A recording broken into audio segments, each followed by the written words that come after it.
Bonjour à tous, c'est l'heure de votre quotidienne Quintet Flash. Ce lundi, on prend la direction avec grand plaisir de l'hippodrome de Cannes-sur-Mer puisque les courses étaient logiquement organisées sur l'hippodrome de Lisieux, mais faute de partants. C'est avec plaisir qu'on retrouve l'hippodrome de la Riviera. Ce sera à l'occasion du prix de la baie de Villefranche, 2925 mètres.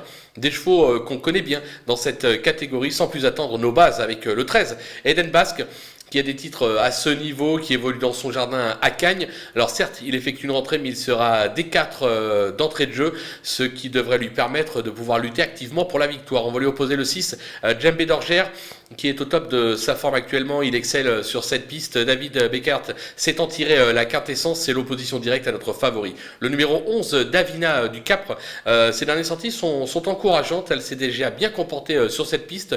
Elle aussi doit pouvoir accrocher un podium. Du côté des opposants, attention avec le 5, Dolina des Plaines. Ses dernières sorties attestent sa forme actuelle. Elle compte 3 victoires et 4 accessites en 12 tentatives sur cette piste. Elle peut, elle aussi, ambitionner de jouer un tout premier rôle dans cette épreuve. Le numéro 3, Fast Domino, qui vaut beaucoup mieux que sa récente disqualification. Il n'a pas été des plus heureux. C'est un véritable modèle de régularité. Il se plaît sur cette piste. Il ne faudra pas l'oublier au moment des choix. Le numéro 7, Dimi Dizia. Alors elle n'est pas de tous les jours, mais elle n'a jamais déçu à ce niveau en 5 tentatives. Elle est confirmée également sur cette piste. Je pense qu'elle est barrée pour la victoire, mais pour une place, attention à sa candidature. Un petit coup de poker avec un cheval de cœur, le 10, Duke of Carless, qui ne compte que 2 courses dans les jambes et risque de manquer encore de tempo pour cette épreuve. Maintenant, c'est un cheval qui est capable de trotter 13 sur le parcours. Ça suffit largement pour pouvoir faire l'arrivée. Je pense que pour une 4-5e place, ça peut être amusant.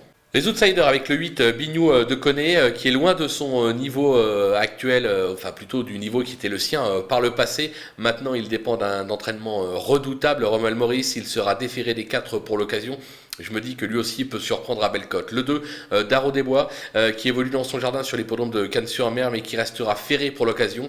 Raison pour laquelle je l'ai placé plus bas, parce qu'au départ, je peux vous dire que si ça avait été déféré, je l'aurais mis beaucoup plus haut. L'As, Figolu Phraséen, c'est un peu le même cas que pour le numéro 2. C'est un cheval qui a remporté 3 succès sur ce parcours l'hiver dernier.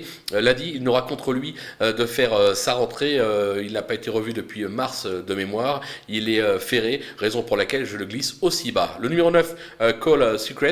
Alors c'est pas un champion, certes, mais il donne toujours le meilleur de lui-même. Il s'est déjà placé sur cette piste. Il sera plaqué des 4 pour l'occasion. Son entourage a du mal à le situer actuellement.